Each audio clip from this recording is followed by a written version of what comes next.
Mali imekupendeza? Hiyo sio yako kijana, hiyo ina wenyewe. Kijana, hiyo sio sawa. Hiyo mali haikustahili hiyo.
Kaka,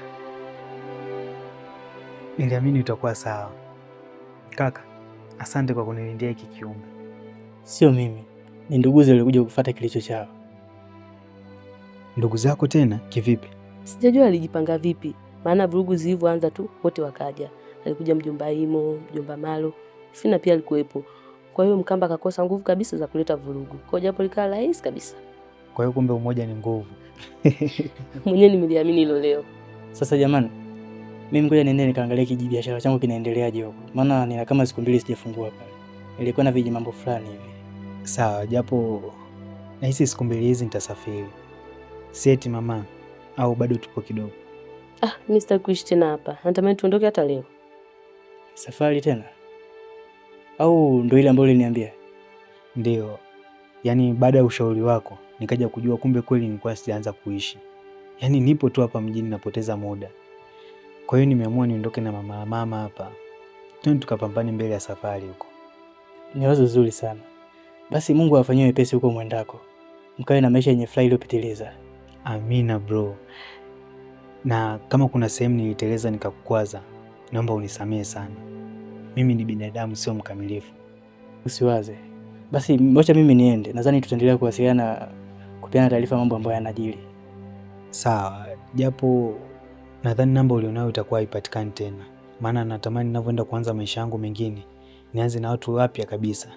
Ila kati ya hao watu wapya na wewe ni mmoja wao. Kwa hiyo nitakucheki katika namba ambayo nitakuwa nikiitumia. Kijana umekuwa sasa. Sasa Shem, muwe na wakati mwema basi. Asante Shem, kwako pia.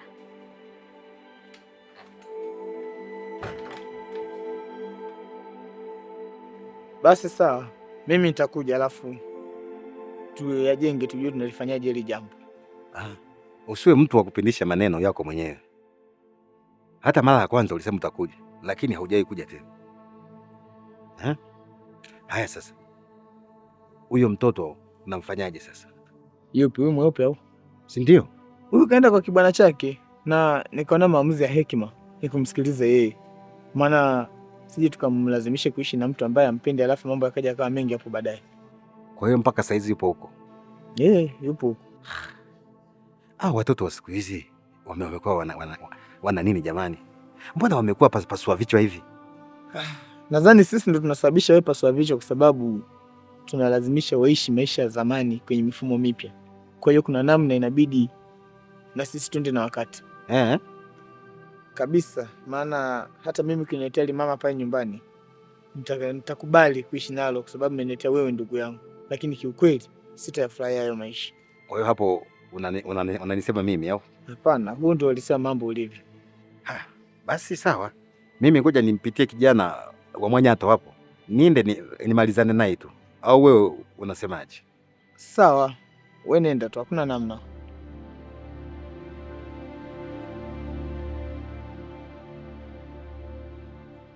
Hapa nataka kwanza tuende kule kwa Fina, kwa mwage kisha tuondoke zetu.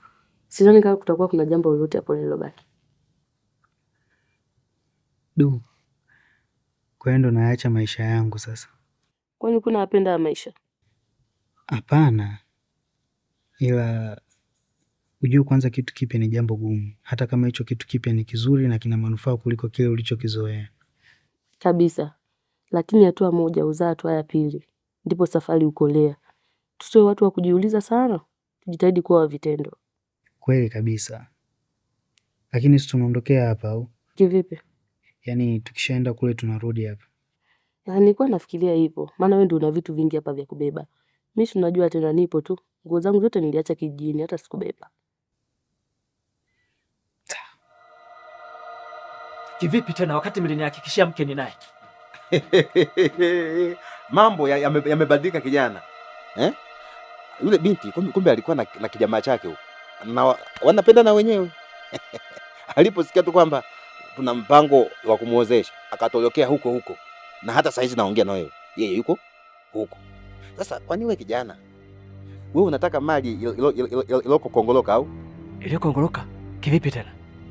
Sasa si kama hivi mwenzako yuko huko. Anajilia vyake kila siku. Na wewe sasa utafute mwingine ambaye atakuwa ni wafungu lako. Ina maana mmeshindwa kabisa kumshawishi huyo binti jamani. Ile aliko sawa. Mambo yamebadilika. Mimi nafikiri kwa sasa ujifunze kutongoza. Hizo mbinu unazotumia ulizofundishwa na mzee Mwanyato hizo, nadhani ziko nje ya muda. Ndio maana kila siku unawaiwa.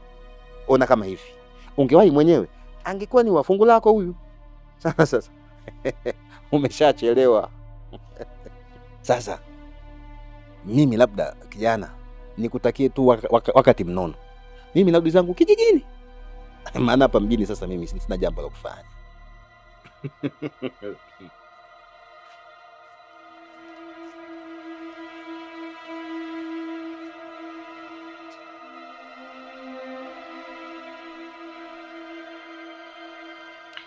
Sasa wewe hapo juu yako, mimi nakusikiliza wewe tu. Ukisema twende, mimi nakupeleka tu. Unajua kuna muda nashindwa kuamini kama kweli ushakuwa kwangu eti. Nilikuwa nawaza sana ya maisha. Nilikuwa naona kama hayawezi kuwezekana kabisa. Mimi niko nawaza kama hivyo. Basi tu, kuna muda ulikuwa unanipeleka mbio sana yani. Nikaona kama una plani yoyote na mimi. Kweli nimeamini kichwa chako hakiwezi kukupita. Labda tu kinaweza kuchelewa. Lakini bado hujafanya hatua zote za mimi kuwa wako. Usijifariji tu hapo. Mimi nilikuwa nawaza sana kuhusu wazee wako, ujue tu. Ila kwa kuwa wao washaridhia, haya mengine ni madogo sana kwangu, hawezi kunimeza kichwa. Hivyo unapenda mtoto gani? Kiukweli mimi napenda sana mtoto wa kike, sio Mungu. Ila kama Mungu atanipa wa kiume, nitashukuru tu. Kwa nini wa kike? Ujue mtoto wa kike kumlea ni sana kulea kawa fulani hivi ndani ya nyumba. Kwa hiyo nyumba inageuka kwa bustani, mambo yote yanakuwa burudani. Huwezi amini. Mimi nilikuwa nafikiria labda wewe unapenda mtoto wa kiume. Maana naonaga wanaume wengi wanapenda mtoto wa kiume. Hapo kila mtu na mtazamo wake. Ni machaguo binafsi. Kwa hiyo safari ya wapi tena? Naenda pasipojulikana huko. Nikaanzisha maisha yangu mapya. Sitaki kuendelea kuishi tena hapa town hapa. Ila kama bado upo, tunaangazia mazaga yangu pale. Kutaka kutoka, akisha wancheki ili nijue nafanyaje. Natoka naenda wapi sasa? Unajua kwa namna nilikuwa nishazoea kuishi hapa town hapa. Lakini kwanza upya. Yaani moja tena. Una kama watu tunacheka hivi. Kwa hiyo mzee wangu wewe unafanya mambo kwa kuangalia watu kumbe. Hamna, lakini watu wana muhimu mkubwa sana kwenye maisha yetu. Kivipi yani? Kwa nini umevaa nguo? Sikujistiri tu au? Sasa unajistiri kwa nani kama sio watu? Kama hujali kuhusu watu wengine, wewe siku moja toka kuja vaa nguo. Sawa kuhusu. Sasa hiyo ni tofauti mzee wangu. Kwenye kutafuta hakuna aibu. Kinachotakiwa ni kufanya kile linalowezekana kuhakikisha unapata do. Sio kuangalia nani atasema nini.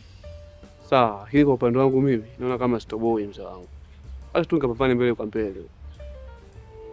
Sawa. Yote mema, kikubwa kuishi tu. Yeah.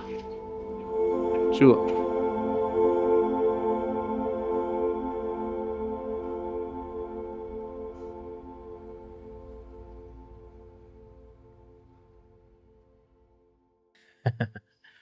Kwa hiyo fana nao ndio uruka pamoja.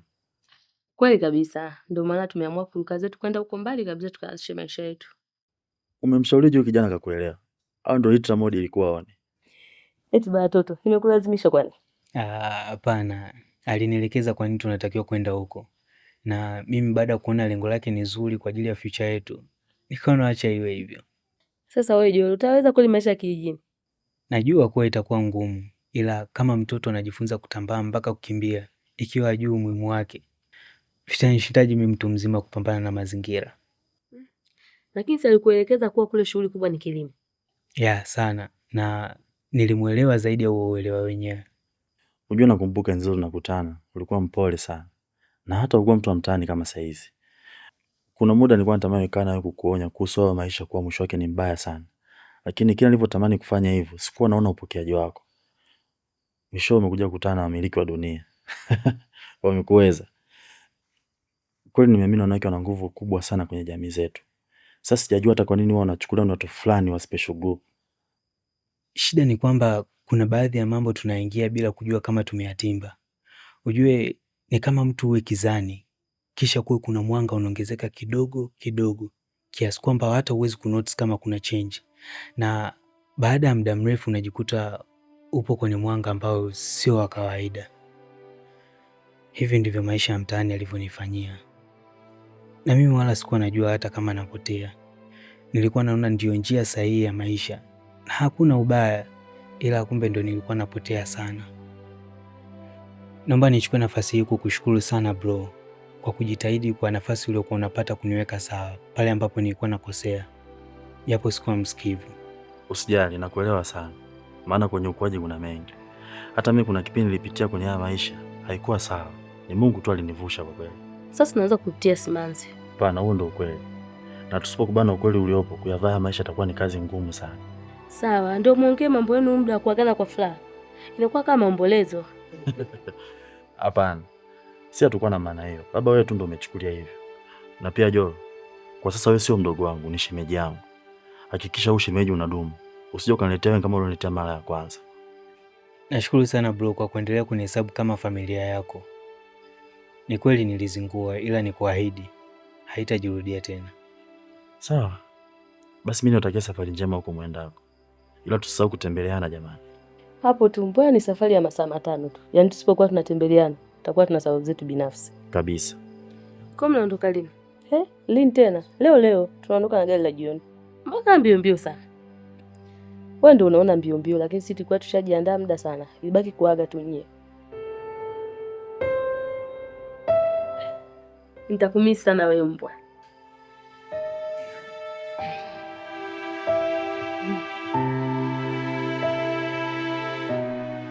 Kwa sasa ndo nimejua nina ndugu kama wewe.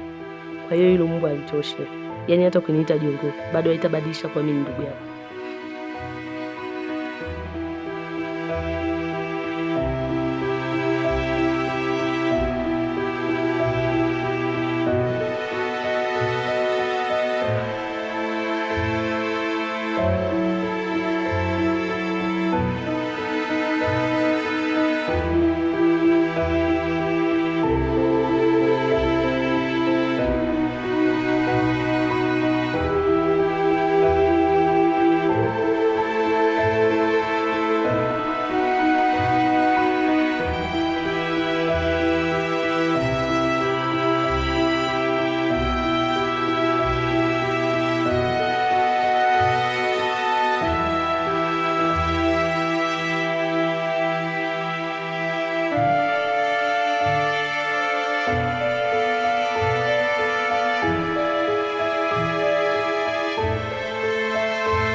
Hustle hard, hustle every single day. I'll be making moves till I'm buried in my grave. To the system, I don't wanna be a slave. I've been doing shit my way, or the highway. And in the driveway is a nice range. Cause I grind through the climb, I invite pain. You'll never ever hear me, bitch, nah, I don't complain. Just gotta flip the switch and you can go and obtain anything you want, anything you need. Your mind's got the key ingredient, it's belief.